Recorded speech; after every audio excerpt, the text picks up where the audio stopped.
Hello दोस्तों, आज तो स्टॉक प्रेडिक्शन में आपका स्वागत है। टेक्निकल चार्ट डाटा पॉइंट के ऊपर आधारित इस कार्यक्रम में आने वाले दिन का मैं प्रेडिक्शन बोलता हूं, जिसमें निफ्टी बैंक निफ्टी के लेवल्स होते हैं, लेवल्स यानी सपोर्ट रेजिस्टेंस। आने वाला दिन स्क्रीन रीडिंग के ऊपर, ग्लोबल न्यूज़ के ऊपर कैसे रिएक्ट हो सकता है, क्या क्या लेवल्स है जिसके ऊपर ध्यान रखना है, इस कार्यक्रम में इसके बारे में डिस्कस होता है। शुरू करने से पहले चैनल के डिस्क्रिप्शन बॉक्स में बिलो द टाइटल डिस्क्लेमर रखा है, उसको कृपया पढ़िए जानिए। एज पर डिस्क्लेमर, ये एजुकेशनल प्रोग्राम है। इसके तहत जो भी मैं बोलता हूँ ये मेरी पर्सनल राय है, मेरी खुद की राय है। आपके प्रॉफिट या लॉस, लाभ या हानि के लिए मैं और मेरा चैनल जिम्मेदार नहीं रहेंगे, रिस्पॉन्सिबल नहीं रहेंगे। ये प्लीज़ प्लीज़ नोट करके रखिए। मैं और मेरा एस्ट्रो स्टॉक प्रेडिक्शन चैनल सिर्फ और सिर्फ यूट्यूब पे ही अवेलेबल है। चलिए दोस्तों, शुरू करेंगे। दोस्तों, निफ्टी और बैंक निफ्टी में जो गिरावट है वो थमने का नाम नहीं ले रही है, और हम लोग अभी टोटली डाउ जोन्स यानी अमेरिकन मार्केट के ऊपर डिपेंड लग रहे हैं। सेंटा क्लॉज रैली दिसंबर में जनरली आती है, लेकिन इस बार सेंटा क्लॉज रैली में उल्टा हो रहा है, नीचे आ रहा है मार्केट। और इसके रीज़न बहुत सारे हैं, और बहुत सारे जो रीजंस है उसमें पहला जो रीजन है वो रशिया और यूक्रेन का वॉर। और रशिया ने यूक्रेन के ऊपर अभी तेज हमले शुरू किए हैं। पहले थोड़ा सा सॉफ्ट थे, लेकिन अभी बहुत तेज हमले किए हैं। और उनके जो ऑफिशियल स्पोकमैन है यानी बात करने वाले, उन्होंने बोला कि दो ही ऑप्शन है अभी पूरे वर्ल्ड के सामने। एक तो ये वॉर हम लोग जीतेंगे यानी रशिया, या दूसरा पूरा वर्ल्ड न्यूक्लियर बॉम्ब से तबाह करेंगे यानी ख़त्म करेंगे। इसकी वजह से, और रशिया ने यूक्रेन के ऊपर जो हमले दागे हैं कल के दिन, इसकी वजह से अमेरिकन मार्केट ज़्यादा गिरने लगा था कल। और दूसरा, अमेरिका का खुद का भी संकेत, जो आर्थिक मंदी के संकेत जो ग्लोबल मार्केट में आए हैं, अचानक नहीं आए हैं। ये सब कुछ बड़े ऑपरेटर्स या बहुत 80% जो लोग हैं वो बहुत कम पैसों से आते हैं स्टॉक मार्केट में। कम पैसे यानी रिटेलर्स, ठीक है, 1 लाख, 10 लाख, 15 लाख, कोई भी बात नहीं, या 50,000। लेकिन बहुत बड़े बड़े ऑपरेटर्स होते हैं, FIDI या बहुत बड़े बिजनेसमैन, जो उनका 1000 करोड़ का माल रहता है मार्केट में, वो सिर्फ 20% लोग रहते हैं। और वो 20% लोग सब मार्केट चलाते हैं, यानी 80% के ऊपर कुछ नहीं होता है। ये 20% यानी मनी पावर जो है उसके ऊपर चलता है। उनको अगर लगा अरे अरे अरे आर्थिक मंदी आ रही है भाई, तो मार्केट को गिराएंगे। अरे अरे अरे कोई प्रॉब्लम नहीं है, हम तो स्ट्रांग है, इकोनॉमी तो ऊपर आएंगे। तो ऐसा टाइम पास चल रहा है। ये न्यूज़ जो है वो फालतू न्यूज़ है। रशिया और यूक्रेन का वॉर तो चल रहा है, सबको मालूम है। आर्थिक मंदी, जो इन्फ्लेशन बढ़ रहा है अमेरिका में, वो कम हो रहा है। इसके बावजूद भी उनका मार्केट गिर रहा है, क्योंकि उनको कुछ बहाना चाहिए ऊपर से प्रॉफिट बुकिंग करने का, बाकी कुछ नहीं है। इसके लिए ये बहुत खराब है। दुनिया के सभी शेयर मार्केट में क्या खराब है कि 20% लोग चलाते हैं मार्केट, और 80% लोग लॉस करते हैं, या उनके गेसिंग के ऊपर नहीं चला तो फिर लॉस होता है। तो ये जो शेयर मार्केट जो है वो अमीरों का काम है, सीधी सी बात है। उनको अगर लगा आज मूड आ गया कि आज तेजी करेंगे भाई, तो तेजी करेंगे। तो ऐसा फालतू चीज़ है, बाकी कुछ नहीं है ये। इसके लिए तो मैं हमेशा इस चैनल के ऊपर बोलता हूँ, भाई जो भी सर्विस कर रहे हो, जो भी बिजनेस कर रहे हो, वो करो, इसके चक्कर में मत पड़ो। इसके चक्कर में पड़ना है तो कैश में स्टॉक अच्छे अच्छे ले लो, वो भी A ग्रेड B ग्रेड के, निफ्टी 50 के अच्छे स्टॉक्स, और वो उसको आराम से रख सकते हो। कितना भी ऊपर नीचे हो गया तो भी डिविडेंड तो मिलेगा ना भाई। 5-10 साल में उसका अच्छा फायदा होता है। जो FD रखते हैं ना आप, 6-7%, 5-6% उसका रेट ऑफ इंटरेस्ट होता है। अगर वही स्टॉक में अगर 5-6-7 साल रखा तो FD से भी ज़्यादा पैसा आता है आपको, अच्छे स्टॉक में बोल रहा हूँ मैं। इसके लिए एक्चुअली करना है, ये ऑप्शन फ्यूचर जो है वो गैम्बलिंग मार्केट है दोस्तों। प्रॉपर अगर आप स्ट्रैटेजी से ऑप्शन फ्यूचर खेलेंगे नहीं ना, तबाह हो जाएंगे। मैं क्लियरली बोल रहा हूँ। मेरे जो नॉर्मल जो सब्सक्राइबर है, जो अभी जो 57,000 प्लस सब्सक्राइबर हो चुके हैं इस चैनल के, वो ऑलमोस्ट सभी के सभी 90% के, 80-90% के आसपास जो लोग हैं, वो बहुत कम पैसों से आए हैं, जो ऑप्शन में खेलो इंडिया खेलो खेलते हैं। तो इसके लिए मैं हमेशा ये बोलता हूँ कि एजुकेशनल चैनल के थ्रू मैं हमेशा उनको एक राह दिखाने की कोशिश करता हूँ। मैं नहीं जानता हूँ कि मैं कितना सफल हूँ।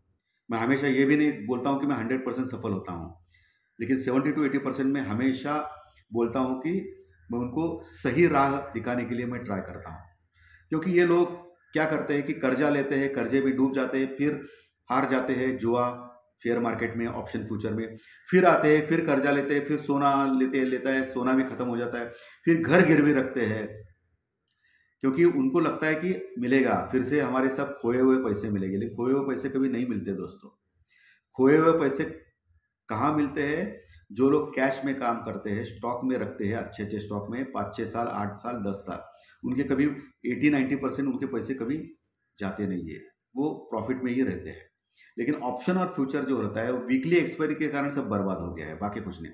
मंथली एक्सपायरी आप ले सकते हो, लेकिन मंथली एक्सपायरी में ऑप्शंस के जो प्रीमियम है वो अल्ट्रा हाई रहते हैं, बहुत हाई रहते हैं। तो इसके कारण आदमी क्या करता है, कम पैसों से प्री मार्केट इसमें आता है, हफ्ते एक्सपायरी, वीकली एक्सपायरी में आता है, तो उधर बर्बाद हो जाता है। तो ये ऑप्शन में, और जो कॉल राइटिंग पुट राइटिंग करते हैं ना, उससे लोग बर्बाद हो रहे हैं। ये सेबी को मालूम होना चाहिए। उनको पैसा मिलता है, बहुत सारा कैपिटल लोग आगे लेके आते हैं, उसके लिए पैसा मिलता है उसके लिए, लेकिन कुछ तो कंट्रोल करना चाहिए ये लोग, बड़े लोगों के ऊपर, जो कॉल राइटिंग पुट राइटिंग करके ऑप्शन के प्रीमियम घटाते हैं। कॉल और पुट राइटिंग करना गुनाह नहीं है, लेकिन कौन से कितने लेवल तक, कितने परसेंटेज, तो कुछ तो सिस्टमेटिक वे होना चाहिए उसमें, नहीं तो ये बहुत बर्बादी की ओर जाएगा। ये ऑप्शन मार्केट जो है ना, ऑप्शन और फ्यूचर मार्केट, इससे लोग, आम आदमी पूरा बर्बाद हो रहे हैं, खत्म हो रहे हैं, और इसके ऊपर किसी का ध्यान नहीं है। ये गलत बात है। कोई सिस्टमेटिक वे नहीं है शेयर मार्केट में। इन छोटे जो इन्वेस्टर है उनको बचाने के लिए, जो ऑप्शन में काम करते हैं, उनको बचाने के लिए कोई टूल नहीं है। ये बहुत गलत बात है। तो एक्चुअली इसके ऊपर फोकस करना चाहिए सेबी ने, ये मेरा कहना है। एक्चुअली मेरा कहना मानेंगे ना मानेंगे उनकी बात है, लेकिन मैं हमेशा बोलता हूँ कि इसके बात के ऊपर उनको फोकस करना चाहिए। क्योंकि ये सब जो 20% जो बहुत अमीर होते हैं लोग, जिनका पैसा रहता है, वो चलाते हैं मार्केट। ये खराब है ना। अभी अमेरिका में इनको कोई मालूम नहीं है आर्थिक मंदी आ रही है, 1-2 महीने पहले भी आर्थिक मंदी के कारण गिरा था, अभी भी गिर रहा है, क्या फर्क है उसमें? तो मन लगा, आज प्रॉफिट बुकिंग करेंगे तो खत्म। अभी क्या कर रहा है कि कोई ट्रिगर्स नहीं बचे हैं। सो ग्लोबल मार्केट में बाकी के सारे मार्केट्स इंक्लूडिंग इंडिया सब अमेरिका के ऊपर डिपेंड है। अमेरिकन मार्केट जैसे नाचते हैं वैसे नाचा जा रहा है इधर, ऐसा हो रहा है। सो अमेरिकन मार्केट आर्थिक मंदी की आशंका से, बहुत बड़े बड़े वर्ड्स है ना, आर्थिक मंदी की आशंका से गिरे, लेकिन ज़्यादा नहीं गिरे, 250-300 पॉइंट, कोई प्रॉब्लम नहीं है। और आखिर में थोड़ा कवर भी हो गए। एक्चुअली 400-500 पॉइंट गिरे थे, लेकिन आखिर में थोड़े कवर हो गए, ये अच्छी बात है। तो लेकिन हमारा जो एजिक निफ्टी है वो फ्लैट ही ओपन दिखा रहा है, सो कोई समस्या नहीं है। Okay, Asian market, European market कल के दिन बहुत ही ज़बरदस्त माइनस में क्लोज हो गए, पर्टिकुलरली यूरोपियन मार्केट अच्छे खासे।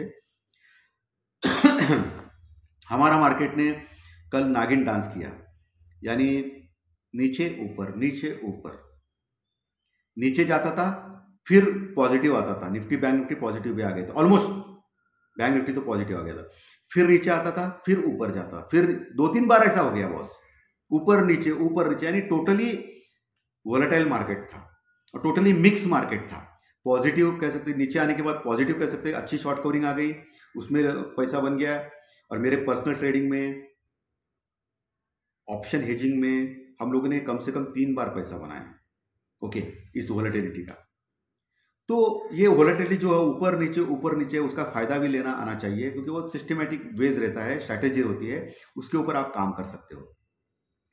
सो कल टाइम पास ऊपर नीचे वोलेटाइल था मार्केट, टाइम पास नहीं बोल सकते, लेकिन ऊपर नीचे बहुत था, फ्लेक्सिबल नहीं था, और आखिर में फिर नीचे क्लोज हो गया। ओके, और निफ्टी लगभग 145 पॉइंट माइनस में, और बैंक निफ्टी लगभग 280 पॉइंट माइनस में क्लोज हो गया। ओके, 43,200 के ऊपर बैंक निफ्टी क्लोज हो गया, और 18,250 के ऊपर निफ्टी क्लोज हो गया, 18,250 के ऊपर। यानी टेक्निकल चार्ट निफ्टी का तो टोटली खराब है, बैंक निफ्टी का अभी भी अच्छा है। जब तक 43,000 टूटता नहीं, तब तक बैंक निफ्टी में डरने वाली बात नहीं है, मैंने बोला था। और कल निफ्टी आखिर में ज़्यादा गिरा और बैंक निफ्टी थोड़ा रिलेटिवली स्ट्रांग रहा। कल आपने देखा रहेगा कि दोपहर तक रिलायंस ने मार्केट को ये किया, सपोर्ट किया, बाद में रिलायंस भी गिरना चालू हो गया दोपहर के बाद, इसके कारण मार्केट जोर से गिर गया। ऐसा हम लोग बोलते हैं, लेकिन सब सिस्टमेटिकली प्लान्ड होता है। और आप लोगों को मैंने क्लियरली बोला था कि आईटी के स्टॉक जैसे नीचे जाते हैं वैसे आपको लेना है। तो कल आईटी के इन्फोसिस और टेक महिंद्रा जैसे स्टॉक नीचे गए थे, वहां से टेक महिंद्रा तो जबरदस्त प्रॉफिट में आ गया था, प्लस में आ गया था।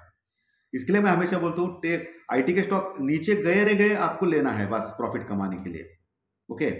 और अमेरिका में एक्सेंचर जो आईटी की जो दिग्गज कंपनी है, वर्ल्ड नंबर 1, उसके रिजल्ट डिक्लेयर हो गए, बहुत ही जबरदस्त है रिजल्ट। उसके कारण आईटी के स्टॉक्स में थोड़ी हलचल देखी जा सकती है मंडे के दिन। ओके। और निफ्टी का एक पार्ट है आईटी के स्टॉक्स, इन्फोसिस, टीसीएस, विप्रो जैसे शेयर। सो निफ्टी थोड़ा स्ट्रांग रह सकता है, लेकिन उसके जो गाइडेंस है आने वाले साल के लिए वो कमजोर थे। इसके लिए मिक्स बैक रिजल्ट आएगा, लेकिन जनरली आईटी बहुत गिरा है। सो मुझे लग रहा है कि मंडे के दिन एक बाउंस बैक हो सकता है आईटी में। Okay. So put call ratio के ऊपर निफ्टी और बैंक निफ्टी दोनों स्टेबल है, 0.80 के पास है। सो कोई समस्या नहीं है। नीचे से शॉर्ट कवरिंग रैली आएगी ही आएगी, क्योंकि निफ्टी और बैंक निफ्टी में जबरदस्त शॉर्ट्स बने हैं। ओके। और अगर एक रैली डाउ जोन्स या डाउ फ्यूचर में आती है तो ये सब शॉर्ट कवरिंग जबरदस्त आएगी, क्योंकि कल आपने देखा रहेगा कि आजकल आप देखते हैं निफ्टी बैंक निफ्टी में कितना टाइम पास होता है, लेकिन कल 5 मिनट में निफ्टी 40 पॉइंट 50 पॉइंट बढ़ता था। देखा था ना आपने कल, ऊपर नीचे। सो कभी भी शॉर्ट कवरिंग अगर जबरदस्त आ गई तो बहुत बड़ी शॉर्ट कवरिंग आ सकती है, और 200-250 पॉइंट निफ्टी और बैंक निफ्टी 600-700 पॉइंट बढ़ सकता है। तो अगले हफ्ते थोड़ा सा जिन्होंने शॉर्ट्स किया है उनको सावधान रहना है मार्केट में। ओके। क्योंकि बहुत सारे शॉर्ट्स बने हैं, और इंडेक्स में एफआई की जो पोजीशन है वो भी काफ़ी कम हो गई है, 55% तक आ गई है। सो कभी भी शॉर्ट कवरिंग आ सकती है। शॉर्ट्स बहुत ही जबरदस्त बने हैं सिस्टम में। ओके। रिलेटिवली निफ्टी थोड़ा वीक है बैंक निफ्टी से, ये मैंने ऑलरेडी बोला है। पुट कॉल रेशो दोनों का एवरेज है। इंडिया विक्स फिर से कल 2% बढ़ा, यानी 14 के ऊपर गया है। इंडिया जो 12.5 के पास था वो 14 के पास गया। इंडिया विक्स यानी घबराहट का इंडेक्स। मैं हमेशा बोलता हूँ कि इंडिया विक्स के ऊपर देखने के बाद आपको पता चलता है मार्केट नीचे जाएगा या ऊपर जाएगा। इंडिया विक्स बढ़ने लगा तो मार्केट नीचे आने के चांसेस ज़्यादा होते हैं, तो यह हमेशा देखना चाहिए। दूसरा, इंडियन रुपीस लगातार वीक हो रहा है डॉलर के मुकाबले। कल भी 10-15 पैसा वीक हो गया दोस्तों, ये खराब है। एक अच्छी बात हो गई है, क्रूड ऑयल फिर 3% गिरा। जो परसों के दिन क्रूड ऑयल 3-4% बढ़ा था, वो कल 3% गिरा, तो ये अच्छी बात है। फिर से $80 के आसपास क्रूड ऑयल आ गया है, 80 से $81 के आसपास क्रूड ऑयल आ गया है, ये अच्छी बात है हमारे लिए। ओके। लेकिन यूक्रेन और रशिया का खतरा अभी बढ़ते जा रहा है दोस्तों, क्योंकि अभी कुछ ना कुछ करके उनको खत्म करना है क्योंकि 1 साल अभी हो जाएगा उसके युद्ध के लिए। सो ये खत्म करने के लिए कौन से भी स्टेज में जा सकता है ये वॉर। इसके लिए आपको बहुत ही अलर्ट रहना चाहिए मार्केट में। आप अभी एक मैं जो बोल रहा हूं वो लिख के लीजिए। जब तक 18,050 18,050 के नीचे निफ्टी लगातार 2 क्लोजिंग, मैं क्या बोल रहा हूं अंडरलाइन करके लिखिए, पेन कागज लेके बैठिए। जब तक 18,050 के नीचे निफ्टी 2 लगातार क्लोजिंग नहीं देता है, तब तक निफ्टी का टारगेट 19,000 इंटैक्ट है। जनवरी 1 वीक तक निफ्टी 19,000 के ऊपर जाने की पूरे चांसेस है। आज तारीख है 15/16। ओके। तो सिर्फ और सिर्फ 20 दिनों में, कैलेंडर दिनों में, जनवरी 1 वीक तक निफ्टी 19,000 तक जा सकता है। मैं ये बोल्ड स्टेटमेंट कर रहा हूं। ओके। क्योंकि जो पहले भी ऐसे आ गए थे, बहुत बार ऐसा टाइम आ गया था। ओके। तो लेवल सपोर्ट रेजिस्टेंस मैंने क्लियरली बोलने के बाद मैंने आपको दिखाया कि बैंक निफ्टी कैसा शॉर्ट कवरिंग होती है। या बहुत बार मैंने बीच में भी बोला था कि 18,300 तक आएगा, वो आ गया। इसके लिए अभी फिर से मैं स्टेटमेंट दे रहा हूं, जनवरी 1 वीक तक निफ्टी 18,050 के नीचे लगातार 2 दिन क्लोज नहीं किया तो, मैं क्लियरली बोल रहा हूं नहीं किया तो, अगर 18,050 के नीचे 2 बार क्लोज किया निफ्टी ने तो खत्म बात, फिर वो नीचे जाएगा, ये तो पक्का है। 18,050 के ऊपर अगर टिकता है निफ्टी, लगातार 2 दिन क्लोज नहीं करता है नीचे, तो 19,000 का टारगेट ये फर्स्ट वीक ऑफ जनवरी यानी 7 जनवरी तक मुझे दिख रहा है। 70% चांस है भाई, होना चाहिए वो। 70% चांस बोल रहा हूँ, 100% नहीं है, क्योंकि 100% कोई भी सही नहीं होता है। ये मार्केट है, सबका बॉस है, मार्केट किसी का नहीं होता है। क्लियर? सो 70% चांस है ऊपर जाने का। और बैंक निफ्टी में 42,800 लिखिए, 42,800 के नीचे लगातार 2 दिन क्लोज अगर किया बैंक निफ्टी ने तो बैंक निफ्टी गया, फिर 41,000 लेवल आ सकता है। अगर 42,800 के ऊपर लगातार बने रहने में कामयाब होता है बैंक निफ्टी, तो बैंक निफ्टी का टारगेट 44,500 तक है। कितना है? 44,500, 44,500। अभी चल रहा है 43,200, यानी 1300 पॉइंट। सो बैंक निफ्टी अगर ऊपर रहने में कामयाब होता है 42,800 के ऊपर, तो 1 जनवरी तक वो 44,500 या 45,000 तक आराम से जा सकता है। इसके भी 70% चांस है। आपने लिख लिया रहेगा दोस्तों, ये मेरा दावा है, लेकिन 70% दावा है, 100% का कोई दावा नहीं कर सकता है। ठीक है। एफआई और डीआई की फिगर भी आपने देखी रहेगी। एफआई ने लगभग 2,000 करोड़ का माल बेचा है। अभी के आजकल के दिनों में सबसे ज़्यादा बेचा गया है कल एफआई की फिगर, जो लगभग 2,000 करोड़ की आ गई। सेलिंग 2,000 करोड़ का किया है। और डीआई ने लगभग 1,500 करोड़ का माल खरीदा है। तो नेट टू नेट 500 करोड़ का माल कल बेचा गया है। ओके, तो डीआई ने खरीदा, ये अच्छी बात है, 1,500 करोड़, और 2,000 करोड़ एफआई ने बेचा है, वो गलत है। गलत यानी डेंजरस है मार्केट के लिए हमारे। ठीक है, तो इसके लिए हमारा मार्केट नीचे जा रहा है। एफआई की तरफ से सपोर्ट नहीं आ रहा है, क्योंकि ग्लोबली मार्केट कंटिन्यूस डाउन जा रहे हैं, अमेरिकन मार्केट। और अभी सेंटा क्लॉज की रैली जो होने जा रही है, ऐसा बोलते हैं, वो अभी फिजल आउट हो रही है। लेकिन अभी मैंने आपको लेवल सपोर्ट रेजिस्टेंस दिए हैं निफ्टी बैंक निफ्टी में, और टारगेट भी दिया है मेरा जनवरी 1 वीक तक। क्लियरली बोला हूं, और ये भी बोला हूं कि 70% तक सही हो सकता है ये। ओके, 70 to 80%, 100% सही मानने की आप कोशिश ना करें, क्योंकि मैं भगवान नहीं हूं। ओके, मैं एक आम इंसान हूं, बस, बाकी कुछ नहीं है। चलिए, अभी आप टेक्निकल लेवल सपोर्ट रेजिस्टेंस के ऊपर जाते हैं। बैंक निफ्टी 18,250 के ऊपर क्लोज हो गया। पहला सपोर्ट 18,200 के पास है। 18,180 के नीचे गया तो अगला सपोर्ट 18,150 और 18,100 ये सपोर्ट है। उसके नीचे 18,050 का सपोर्ट है बैंक निफ्टी में। उसके नीचे गया तो फिर 18,000 के नीचे के लेवल्स आ सकते हैं। ऊपर 18,300 350 का लेवल भी अभी रेजिस्टेंस का काम करेगा, क्योंकि 18,300 के ऊपर भी कॉल राइटिंग हो गई है, ओपन इंटरेस्ट बिल्टअप हो गया है, तो वो रेजिस्टेंस का काम करेगा, रुकावट का काम करेगा। उसके ऊपर 18,400 लेवल भी अभी जबरदस्त रेजिस्टेंस है, रुकावट है। 18,500 बहुत ही जबरदस्त, और 18,600 अल्ट्रा जबरदस्त, यानी ये रुकावट के लेवल। यानी 18,600 जब तक क्रॉस नहीं करेगा निफ्टी, तब तक सेल ऑन राइज रहेगा मार्केट। मैंने आपको क्लियरली कल के दिन बोला था आपको कि सेल ऑन राइज मार्केट है, यानी ऊपर आने के बाद आपको बेचना है, ऊपर पुट लेना है, नीचे खरीदना है, नीचे ऊपर बेचना है, सेल ऑन राइज। और कल आपने देखा नीचे ऊपर, नीचे नीचे बाय करते थे लोग, ऊपर बेचते थे, ऊपर से फिर नीचे आता था। ऐसे 2-3 बार हो गया निफ्टी बैंक निफ्टी में कल, स्पेशली निफ्टी में। सो सेल ऑन राइज मार्केट है। जब तक 18,600 क्रॉस नहीं करेगा, तब तक निफ्टी सेल ऑन राइज रहेगा। ओके। लेकिन मुझे लगता है कि मंडे के दिन शॉर्ट कवरिंग आ सकती है। पुट कॉल रेशियो भी थोड़ा वीक हो गया है, कम हो गया है, सब शॉर्ट्स बने हुए हैं। एफआई की पोजीशन भी कम है इंडेक्स में, लगभग 55% तक। सो शॉर्ट्स कवरिंग हो जाएगी। एक थोड़ा सा क्लू मिल गया, डो फ्यूचर अगर प्लस में आने लगा तो जबरदस्त शॉर्ट कवरिंग हो सकती है। लेकिन लेवल सपोर्ट रेजिस्टेंस का आप ध्यान रखना है। वही बैंक निफ्टी में 43,200 के ऊपर क्लोजिंग आ गई। पहला जो सपोर्ट है वो 43,000 का, जहां पुट राइटिंग अच्छी है, वो जबरदस्त सपोर्ट है। उसके नीचे 42,800 रॉक बॉटम सपोर्ट है। उसके नीचे अगर 2 बार गया, 2 बार क्लोजिंग दी, मैं गया ये नहीं बोल रहा हूँ, 2 बार क्लोजिंग दिया 42,800 के ऊपर नीचे, तो फिर जबरदस्त वीकनेस आएगा बैंक निफ्टी, फिर 42,000 आराम से आ सकता है। ऊपर 43,500 का लेवल बहुत ही बड़ा रेजिस्टेंस का लेवल है, रुकावट का लेवल है बैंक निफ्टी में, वह कॉल राइटिंग है। तो 43,550 के ऊपर अगर टिक गया बैंक निफ्टी, तो 43,800 अगला टारगेट आ सकता है। तो ये लेवल सपोर्ट रेजिस्टेंस मैंने बैंक निफ्टी के क्लियरली आपको बोले हैं। ओके, और अभी क्या माहौल है क्या नहीं, सब कुछ मैंने बोला है। डॉलर इंडेक्स इतना नहीं बढ़ रहा है, 104 के पास है, लेकिन तभी भी मार्केट नीचे जा रहे हैं। वो मंदी के कारण आशंका, और वो सो कॉल्ड आशंका इनके मन में आ गया। 80% 20% जो रईस लोग हैं मार्केट को नीचे लेके आने का, तो फिर उनके मन में आर्थिक मंदी। कल बोलेंगे ये अरे बहुत गिर गया है, अभी शॉर्ट कवरिंग आई, कोई तो छोटा सा कोई तो क्लू मिल गया तो इसके ऊपर उछलेंगे ये। तो ये सब कुछ नाच चल रहा है मार्केट में, बहुत ही वोलेटिलिटी है। सो आपको सावधान रहना है, proper hedging, proper stop loss से ही काम करना है।